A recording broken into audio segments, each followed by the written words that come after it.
Praise lord. ఈ సమయంలో దేవుని వాక్యం విందాం. చిన్న ప్రార్థన చేసుకుందాం. మహాపరిశుద్ధుడైన మహాగణుడైన ప్రియ పరలోకపు తండ్రి, మీ పరిశుద్ధ నామానికే స్తుతులు స్తోత్రాలు. ఇదిగోనైనా మీ ప్రియబిడ్డ మీ వర్తమానం అందిస్తుండగా వింటున్న ప్రతి ఒక్క హృదయాల్లో మీ వాక్యము ఫలింపచేసి కార్యం చేసి మీ సాక్షులుగా ఉంచమని అయా మీరే మీ బిడ్డని తండ్రి నోరు కోరగా వాడుకుంటారని నమ్మితే యేసయ్య నామములు పెట్టి ఇచ్చిన పాటి ప్రార్థన అడిగి వేడుకొని పొందుకొని ఉన్నాము నా పరలోకపు తండ్రి. ఆమేన్. ఆమేన్. సమయంలో ప్రసంగం అంశం ఏంటంటే చిన్న మంద, లిటిల్ ఫ్లాక్. లూకాసు వార్త 12:32 యేసు ప్రభు ఈ విధంగా చెప్పారు. చిన్న మంద భయపడుకుడి, మీకు రాజ్యం అనుగ్రహించుటకు మీ తండ్రికి ఇష్టమై ఉన్నది. మీకు కలిగిన వాటిని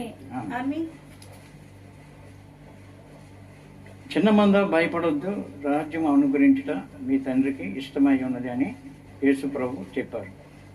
అయితే చిన్న మంద అని ఎందుకు ప్రభు చెప్పారు అంటే, ప్రభువు చెప్పినటువంటి అపోస్తుల బోధ సిద్ధాంతాన్ని అనుసరించేవారు చాలా కొద్ది మంది ఉన్నారు కనుక ప్రభు ఆ దినం చిన్న మంద భయపడకుడి, రాజ్యం అనుగ్రహించడం మీ తండ్రికి ఇష్టమై ఉన్నది అని ప్రభు చెప్పారు. మనం యోహాను సువార్త 6వ అధ్యాయం 66లో చూసినట్లయితే చదవమ్మా ఒకసారి.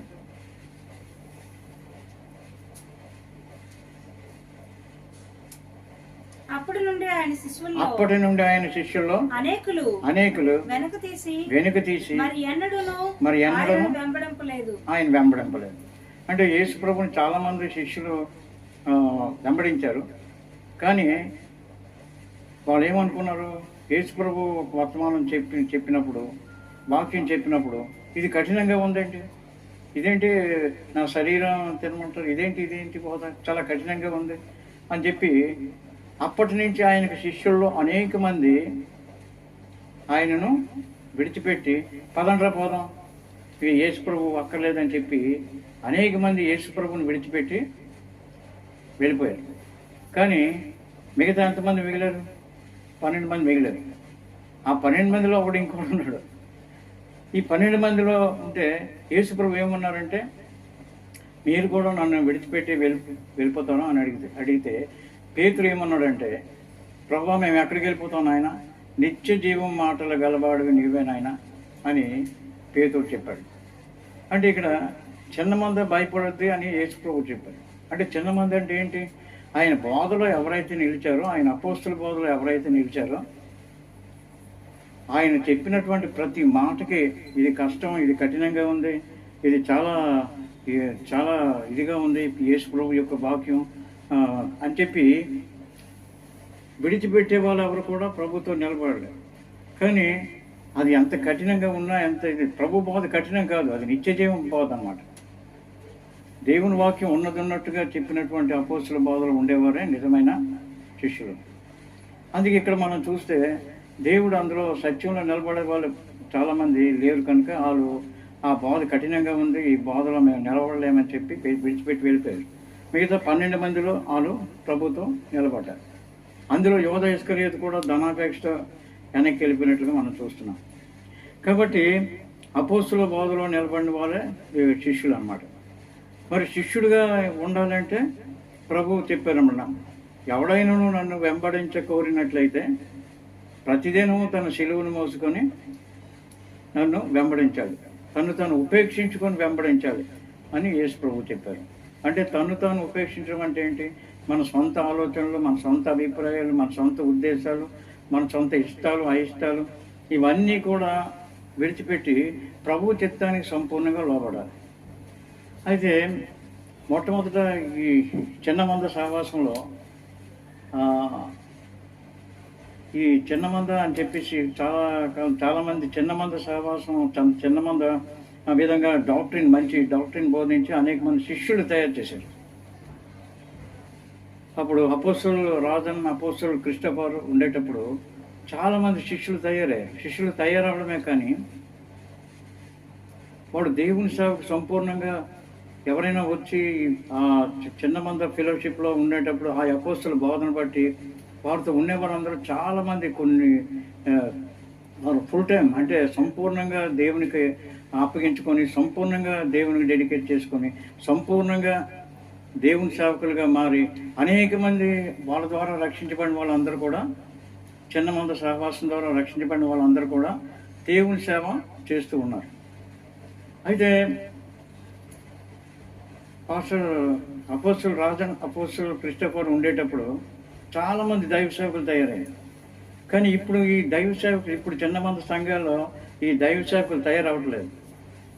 చిన్న మందిగా పిలవబడుతున్నప్పటికీ తయారవట్లేదు. అందరూ అలాంటి వాళ్ళు కాదు.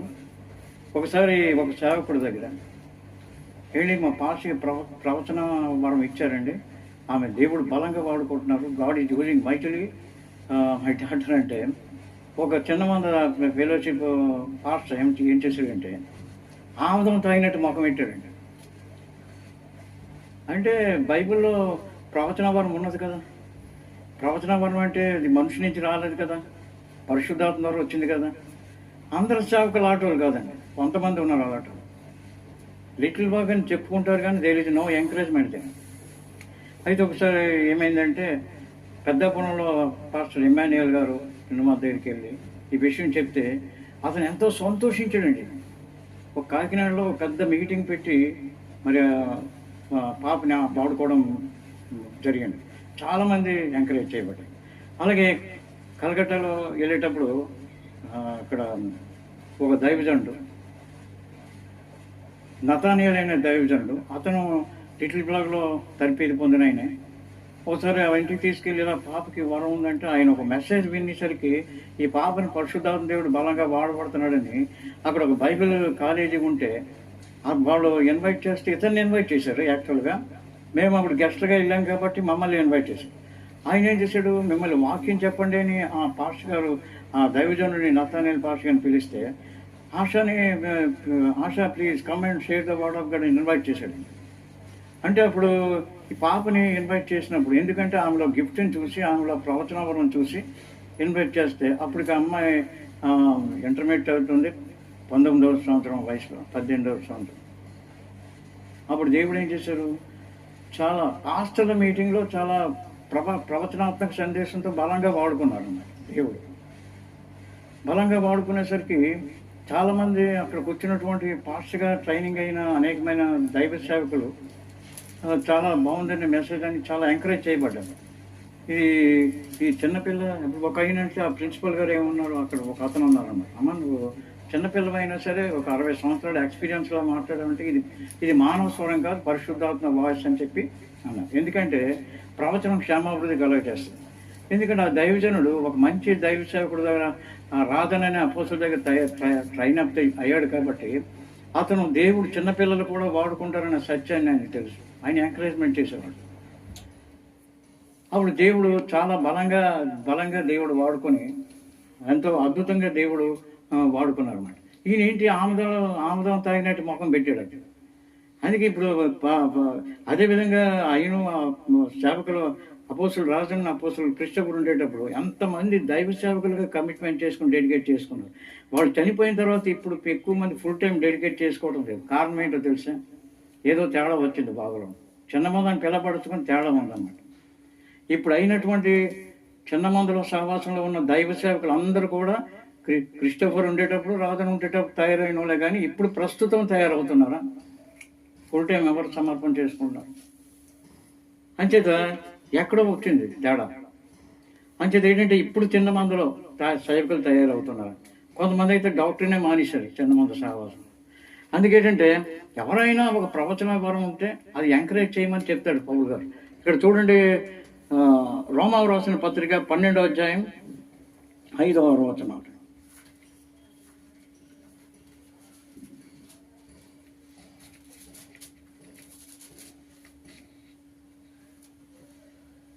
తనను తాను ఎంచుకున్న దానికంటే ఎక్కువగా ఎంచుకొనక దేవుడు ఒక్కొక్కరికి విభజించి ఇచ్చిన విశ్వాస పరిమాణ ప్రకారంగా తాను స్వస్థత బుద్ధి గలవారగటుకు తగిన రీతిగా తనను తాను ఎంచుకొనవలెనని నాకు అనుగ్రహించబడిన కృపను బట్టి మీలో ఉన్న ప్రతి వానితో చెప్పుచున్నాను. ఒక శరీరములో మనకు అనేక అవయవములు ఉండినను ఈ అవయవములన్నిటికీ ఒకటే పని ఎలాగ ఉండనో అలాగే అనేకమైన మనము క్రీస్తులో ఒక్క శరీరంగా ఉండి ఒకరికొకరము ప్రత్యేకంగా అవయవమై ఉన్నాము. చూసారా, అనేకమైన మనం పరిశుద్ధాత్మ నింపబడి అపోస్తుల బోధలో ఉన్నటువంటి క్రీస్తు శరీరమైన సంఘంలో ఒకరికొకరు మనం అవయవములై ఉన్నాం. అంటే కనెక్షన్ ఉన్నది, ఒకరికొకరు అవయవాలు, ఒకే శరీరం, ఒకరికొకరు అవయవాలే ఉన్నాయి. ఇంకా ప్రవచించేవాడైతే ప్రవచించట్లోను, స్వస్థ బుద్ధి కలిగి ప్రవచించాలి. పరిశుద్ధాత్మ వరాలన్నీ కూడా దేవుని మహిమ కొరకు ఉపయోగించాలని పౌలు చెప్పాడు. అలాగే ఫిలిప్ కూడా ఏంటి, ఫిలిప్కి 4 కుమార్తెలు ఉన్నారు. 4 కుమార్తెలు కూడా ప్రవచనం కలిగి ఉన్నదని బైబిల్లో రాయబడింది. మరి వాళ్ళు ప్రవచించకుండా ఎలాగా ప్రవచనం ఎప్పుడు క్షేమాభివృద్ధి కలగజేస్తుందని పౌలు గారు చెప్పాడు. ప్రవచించేవాడు ప్రవచించట్లోను, స్వస్థ బుద్ధి కలిగి, తర్వాత పంచిపెట్టేవాడు పంచిపెట్టలోను, స్వస్థపరచేవాడు స్వస్థపరచట్లోను ఈ వరాలన్నీ కూడా ఉపయోగించుకోమని పౌలు ఎంకరేజ్ చేసింది. కాబట్టి ఈ విధంగా ఆ దైవజనులు ఉండేటప్పుడు, పాస్టర్ అపోస్తలుడు రాజన్న అపోస్తలుడు క్రిస్టోఫర్ ఉండేటప్పుడు అందరికీ ఎంకరేజ్మెంట్ చేస్తూ ఒక దైవజనులుగా తయారు చేశారు ఫుల్ టైం. ఇప్పుడు ఫుల్ టైం తయారు చేయడం అనేది లిటిల్లో చెట్లు ఆగిపోయింది అనుకుంటే, అప్పుడు వాళ్ళు బతుకున్నప్పుడు మాత్రమే అలా జరిగింది అన్నమాట. కారణం ఏంటి, అప్పుడు లిటిల్ ఫ్లవర్లో ఉన్నటువంటి విశ్వాసం, ఆ కమిట్మెంటు, ఆ యొక్క సహవాసం, ఆ యొక్క బోధ అది ఒక డిఫరెంట్గా ఉండేది. ఎవరైనా ఒక ప్రవచనం కలిగితే ఆయన ఎంకరేజ్మెంట్ చేసేవాడు. ఈయన ఒకరు ప్రవచిస్తున్నంటే ప్రవచిస్తున్న ఆర్థం తగిన ముఖం పెట్టాడు అంటే దాని అర్థం ఏంటి, నేను నా పిల్లలు నా మనవలు నా వాళ్ళే చెప్పాలి తప్ప, ప్రవచించాలి ఇది చెప్పాలి వాళ్ళ సేవకుల వాళ్ళు తప్ప ఇంకొకరు సంఘంలో ఎవరు అభివృద్ధి చెందడం ఇష్టం లేక, అలాగా ఇంకొకరు వాడబడడం ఇష్టం లేకపోతే, ఇటువంటి స్వార్థపరమైన ఆలోచనలు ఉంటే ఎలా తయారవుతారు దైవజనులు? వాళ్ళకి ఆ స్వార్థం లేదు. చేతిలో వాళ్ళు ఎవరైనా ఒక వరం ఉన్నట్లయితే దాన్ని ఉపయోగించడానికి, అది ఉపయోగించితే క్షేమాభివృద్ధి కళ చేయడానికి ఎంకరేజ్మెంట్ చేసేవారు అనమాట. తర్వాత ఏంటి, మనం న్యాయాధిపతుల గ్రంథం 7వ అధ్యాయం 2-3 వచనాలు అక్కడ న్యాయాధిపతులకు కూడా ఒక సందర్భంలో యుద్ధం వచ్చింది. అది మిద్యానీయులతో యుద్ధం చేస్తే అక్కడ దేవుడు గిద్యోన్ అనే దేవుడు పిలిచి వాడుకున్నారు. వాడుకునేటప్పుడు మొత్తం దేవుడు పిలుపుని బట్టి అనేక మందిని పిలిస్తే 32,000 మంది వచ్చారు. వస్తే అక్కడ దేవుడు ఏం చెప్పారంటే, వీళ్ళందరూ నాకు ఎక్కువైపోయారు, వద్దని సార్ దేవుడు. ఎవడైతే పిరికివాడు ఉన్నాడో వాళ్ళు వదిలేసి వెళ్ళిపోతుంటారు. అంటే దేవుని పరిచర్య, దేవుని యుద్ధం చేయాలంటే ధైర్యం ఉండాలని అక్కడ దేవుడు నేర్పించాడు. అప్పుడు ఎంతమంది 22,000 మంది వెళ్ళిపోయారు. అందుకే ప్రభు ఏం చెప్పారంటే, చిన్న మంద భయపడద్దు. ఈరోజు వాక్యానుసారంగా జీవించి వాక్యానుసారంగా నడిచే క్రైస్తవులు తక్కువైపోయారు, కానీ నామకార్థంగా జీవించే వాళ్ళు ఎక్కువైపోయారు. ఇప్పుడు చూడండి, ఎక్కడ చూసినా కొంతమంది నామకార్థంగా జీవిస్తుంటారు. అంటే క్రిస్మస్ పండుగలకి, తర్వాత ఊరు పండుగలకి, అనేకమైన పండుగలకి బోర్డు జనం వస్తూ ఉంటారు. క్రిస్మస్ పండుగ వచ్చిందని ఈస్టర్ పండుగ అంటే బోర్డు జనం వస్తుంది. ఒక ఆయన ఈస్టర్ పండుగ నాడు 40 రోజులు ఉపవాసం ఉన్నాడు. అయితే అందరూ చూస్తే ఇతను చాలా భక్తులు అనుకుంటారు, కానీ అతను భయంకరమైన తాగుడికి వ్యసనానికి బానిసగా ఉన్నాడు. అతనే కాదు చాలామంది. కానీ ఆయన ఏం చేశాడు, ఆచారబద్ధంగా 40 రోజులు ఉపవాసం ఉన్నాడు. తర్వాత ఈస్టర్ పండుగ అయిపోగానే పూర్తిగా తాగేసి అక్కడ పడిపోయినట్టు చూస్తున్నాం. నేను ఎందుకు మరి అలాగా 40 రోజులు ఉన్నావు కదా ఉపవాసం అంటే, అదే భక్తి. అక్కడ పాస్టర్లు కూడా ఏం చేస్తారు, ఫాదర్లు అది తాగినా పట్టించుకుని ఏం పట్టించుకోరు. ఆదివారం గుడికి రాకపోతే చౌబైన పాపం అనిపోతుంది. ఆదివారం అందరూ వెళ్తారు, కానీ మారు మనసు పొందరు అన్నారు. ఇది నామకార్థ క్రైస్తవులు ఎక్కువ జనం అయిపోయాయి. అందుకే ప్రభు ఏం చెప్పారు, చిన్న మంద భయపడద్దు, రాజ్యం అనుగ్రహించడం మీ తండ్రికి ఇష్టమై ఉన్నది. ఇందులో అంచేత ఎవరికైనా ఒక వరం కలిగితే క్రిస్టోఫర్ కానీ రాజన్ గారు సంతోషించి వాళ్ళు వాడుకోవడానికి ఎంకరేజ్ చేశారు. కానీ ఈయన ముఖం వాడుతున్నాడు, ప్రవచన వరం వీళ్ళకి ఇచ్చేసారు, నా పిల్లలకి ఇవ్వలేదని. ఒక్కోసారి దేవుడికి ఒక్కొక్కరికి ఒక రకం ప్రవచనం ఇస్తారు. కొంతమంది బాగా మాట్లాడగలరు, కొంతమంది బాగా మాట్లాడకపోయినా వారికి వేరే గిఫ్ట్ ఉంటుంది. కొంతమంది మ్యూజిక్ ఇన్స్ట్రుమెంట్ వాయించడం అది కూడా గిఫ్టే. కొంత పాటలు బాగా పాడగలరు, అది కూడా గిఫ్టే. దేవుని మహిమ కొరకు శరీరంలో అన్ని భాగాలు అన్ని వైపులా వచ్చారు. కొంతమంది ఏం చేస్తారంటే, ఆదివారం గుడికి వెళ్ళిన తర్వాత ప్రేజర్ చెప్పి ఈడి ముఖం ఆడికి తెలియదు, ఆడి ముఖం ఈడికి తెలియదు. ఇప్పుడు జనం వస్తారు సంఘానికి, ఒకడి ముఖం ఒకటి తెలియదండి. ఇప్పుడు అక్కడ ఏంటంటే చర్చ అయిపోయిన తర్వాత ఒకరికొకరు పవిత్ర ముద్దు పెట్టుకొని వందనాలు చెల్లించి ఒకరికొకరు లాగా అది ఈ ఫెలోషిప్లో లేకపోవడం అనేది చాలా ఆత్మీయ జీవితంలో మరి ఎంతవరకు ఎదిగారు ఎవరికి తెలియదు. ఒకరినొకటి తెలియదు, ఏమి తెలియదు, ఒకరినొకటి ఎంకరేజ్మెంట్ లేదు. చాలామంది పరిశుద్ధాత్మ పొందేమంటారు, దేవుని కొరకు ఏమి జీవించారు. మరి కొంతమంది పరిశుద్ధాత్మ పొందాం, చాలా భాషలు మాట్లాడుతున్నాం అని చెప్తారు, కానీ వాళ్ళ క్రియలు కనబడవు. నేను జీవిస్తున్నావు అనే పేరు మాత్రం ఉంది, కానీ నువ్వు మృతుడివే, నీలో క్రియలు కనబడలేదు. మరి భాషలతో మాట్లాడుతున్నారు. కొంతమంది భాషలతో మాట్లాడడం అనేది చాలా ప్రాముఖ్యం. పరిశుద్ధాత్మ శక్తిని పొందినప్పుడు భాషలు వస్తాయి, భాషలతో మాట్లాడతారు. కానీ కొంతమంది భాషలతో మాట్లాడతారు, దేవుని క్రియలు ఉండదు. కొంతమంది ఏం చేస్తారంటే జీవితాంతం వారు జీతానికి పనిచేస్తూ ఉంటారు. పాస్టర్లు అని చెప్తారు జీతానికి. దేవుడే యేసుప్రభు ఏం చెప్పారంటే జీతగాడ కానీ కాపురు కాదు. ఇది not a pastor, it's a salary man only. Salary కోసం బతుకుతుంటారు, పాస్టర్ అని పిలువబడుతూ ఉంటారు. లైఫ్ లాంగ్ అసిస్టెంట్ పాస్టర్గానే ఉంటాడు. ఇక్కడ ప్రమోషన్ ఎప్పుడు వస్తుంది? కానీ చిన్న మందిలో సహవాసం అలా నేర్పించలేదు. వాళ్ళు నిలబడి వాళ్ళ కాళ్ళ మీద నిలబడి చక్కగా వెళ్ళి విలేజ్లు అంటే అక్కడ ఇక్కడ సువార్తను ప్రకటించి విశ్వాసంలో బతికి, తిండి లేకపోయినా పస్తులు ఉన్న విశ్వాసంలో బతికి. రీజన్ మా తమ్ముడు ప్రభాకర్ అలాగే జీవించి తిండి లేకుండా వాళ్ళ భార్య ఇద్దరు కలిపి చిన్న పిల్లని బుధాలు వేసుకొని ఎండలో కొన్ని 100 కిలోమీటర్లు నడుచుకొని వెళ్ళి సువార్తను ప్రకటించి కష్టపడి విశ్వాసంలో బతికి సువార్తను ప్రకటించి సంఘాన్ని ఎస్టాబ్లిష్ చేశారు. కొంతమంది బాగా నడుస్తారు, అది నేర్పించారు క్రిస్టోఫర్లందరూ. తర్వాత ఇప్పుడు ఫుల్ టైం జీవించేటటువంటి సేవకులు లిటిల్ ఫ్లాగ్లో తయారవటం లేదు. వాళ్ళతో వాళ్ళు పాస్టర్ రాజన్ అపోస్తలుడు క్రిస్టోఫర్ వాళ్ళు జీవించినప్పుడు తయారైన పాస్టర్లే ఇప్పుడు అందరూ తప్ప ఇప్పుడు లిటిల్ ఫ్లవర్ చర్చిల్లో పాస్టర్లో తయారవలేదు. అంటే తయారవడం అంటే ఎలా కట్టారు వాళ్ళు? దేవుని సేవ అంటే సమత్వం విడిచిపెట్టి, సర్వం విడిచిపెట్టి విశ్వాసంలో బతికి ఈ సంఘం లేని దగ్గరికి వెళ్ళి అక్కడ వాక్యం చెప్పి ఆత్మలు బలపరిచి సంఘాలు బిల్డప్ చేశారు. ఆ విధంగా తన కాళ్ళ మీద తను నిలబడినట్లు చేశారు. కాబట్టి ఈరోజు మనం అపోస్తుల బోధలో ఉండాలని బైబిల్ మనకు బోధిస్తుంది అన్నమాట. కొంతమంది అపోస్తుల బోధలో ఉన్నారంటాం కానీ క్రియలు కనబడం. అపోస్తుల బోధ అంటే ఏంటి? ప్రభువుని మారు మనసు గురించి చెప్పారు, ప్రభువుని నమ్మారు, మారు మనసు పొందారు. తర్వాత పరిశుద్ధాత్మ గురించి చెప్పారు. మీరు విశ్వసించిన తర్వాత పరిశుద్ధాత్మ పొందారా అని పౌలు గారు అడిగారు, శిష్యులు కూడా అడిగారు. కొంతమంది బాప్తిసం తీసుకున్న వాళ్ళ దగ్గరికి వెళ్ళిపోయి మీరు బాప్తిసం అయిపోయింది కదా, ఫిలిప్పు బాప్తిసం ఇచ్చి వదిలేశారు, బాప్తిసం అయిపోయింది కదా ఇంకేం కావాలంటే వీళ్ళు పరిశుద్ధాత్మ పొందాలని ప్రార్థన చేశారు. వాళ్ళు భాషలతో మాట్లాడారు. కాబట్టి కొంతమంది భాషలో చాలామంది మంచి సాక్ష్యం చెప్పిన వాళ్ళు విన్నాను. చివరికి వచ్చేసరికి భాషలు మాట్లాడే వాళ్ళని ఎక్కిరించడం ప్రారంభిస్తున్నారు. అదేం బోధ, దుర్బోధ.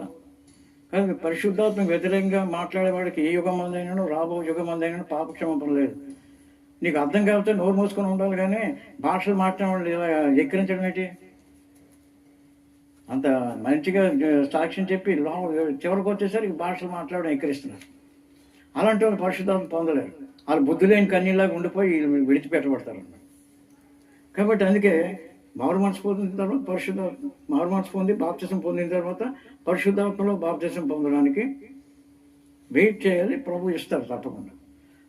అలాగే పౌలు గారు అడిగినప్పుడు వాళ్ళందరూ కూడా తెల్లమోహేశారు. మీరు విశ్వసించిన తర్వాత పరిశుద్ధాత్మ పొందారు అంటే వాళ్ళందరూ కూడా అది మేము వినలేదన్నారు. అపోల్లో అనే గొప్ప దైవజనుడు బోధించాడు, కానీ అతనికి మారు మనసు బాప్తిసం ఇచ్చి వెళ్ళిపోయాడు, కానీ పరిశుద్ధాత్మ అభిషేకం గురించి భాషల గురించి తెలియదు. అప్పుడు వాళ్ళందరూ కూడా పౌలు బాప్తిసం ఇచ్చి వాళ్ళ మీద చేతులు ఉంచితే వాళ్ళందరూ భాషలతో మాట్లాడుతూ దేవుని మహిమపరిచారు. అలాగే పేతురు ప్రసంగించుండగా ఆ బోధ విన్న వారందరి మీదకి పరిశుద్ధాత్మ వచ్చినప్పుడు వాళ్ళు ఇంకా అన్ని జనులు ఇంకా కొత్తగా ఆ రోజే విన్నారు దేవుని వాక్యం. వాళ్ళు పరిశుద్ధాత్మ పొందినప్పుడు వాళ్ళు భాషలతో మాట్లాడారు. అప్పుడు పేతురు గారు ఏమన్నారు? మన వాళ్ళనే వీళ్ళు కూడా పరిశుద్ధాత్మ పొంది. ఎలా తెలిసింది వాళ్ళకి పరిశుద్ధాత్మ పొందారని? వాళ్ళు భాషలతో మాట్లాడినప్పుడు పేతురు మెసేజ్ మానేసి మన వల్లే వీళ్ళు పరిశుద్ధాత్మ పొందారు కదా, ఇవి బాప్తిసం ఇవ్వాలన్నాడు. కాబట్టి వాక్యానుసారమైన బోధ అపోస్తుల బోధ చిన్న మంద అనేసరికి ఎందుకు ప్రభు చిన్న మంద అని చెప్పారంటే, ప్రభువుని వెంబడించేవారు, ఆ సత్యం కొరకు జీవించేవాళ్ళు, ఆ శిష్యుడిగా తయారయ్యే వాళ్ళు చాలా తక్కువ మంది వచ్చారు. వచ్చిన వాళ్ళు చాలామంది విడిచిపెట్టి వెళ్ళిపోయారు. మనం మత్తయి సువార్త 28వ అధ్యాయం 19వ వచనంలో చూస్తే ఇక్కడేముంది? ప్రభు ఏం చెప్పారు? మీరు అనేక మందికి మీరు సువార్తను ప్రకటించండి, అనేక మందిని ఏం చేయమన్నారు? శిష్యులుగా చేయండి అన్నారు. ఏమన్నారు? చదవమంది. మత్తయి సువార్త 28వ అధ్యాయం 19వ వచనం. కాబట్టి మీరు వెళ్ళి సమస్త జనములను శిష్యులుగా తండ్రి యొక్కయు కుమారుని యొక్కయు పరిశుద్ధాత్మ యొక్క నామములో బాప్టిస్మం ఇచ్చుచు ఇవుడి. చూసారు ఇక్కడ ఏమన్నారు? తండ్రి యొక్కయు కుమారుని యొక్కయు పరిశుద్ధాత్మ యొక్కయు నామంలో బాప్టిస్మం ఇవ్వండి, అనేక మంది శిష్యులుగా చెయ్యండి అన్నారు యేసు ప్రభు. మరి వాళ్ళు ఉండేటప్పుడు ఏం జరిగిందంటే, వారు స్కూల్ ఆఫ్ డిసైబుల్షిప్ అని శిష్యుల యొక్క పాఠశాల పెట్టారు. శిష్యుల యొక్క ప్రత్యేకమైన క్లాసులు పెట్టేవారు. పెట్టి శిష్యులు తయారు చేశారు. ఇప్పుడు డిజిబ్లాగ్లో ఆ శిష్యులు తరగతి లేదు, ఏం లేదు. అంచేత ఏంటంటే మంచి డిజిబ్లాగ్లో మంచి దైవ సేవకులు ఉన్నారు. డెడికేట్ చేసుకొని సర్వస్వం విడిచిపెట్టి అన్నీ విడిచిపెట్టే వాళ్ళు ఉన్నారు. కానీ కొంతమంది ఎదగడానికి ఎవరైనా స్వామి ఎదిగితే ఫుల్ టైం డెడికేట్ చేసుకుంటే ఎవరో డెడికేట్ చేసుకుంటారు.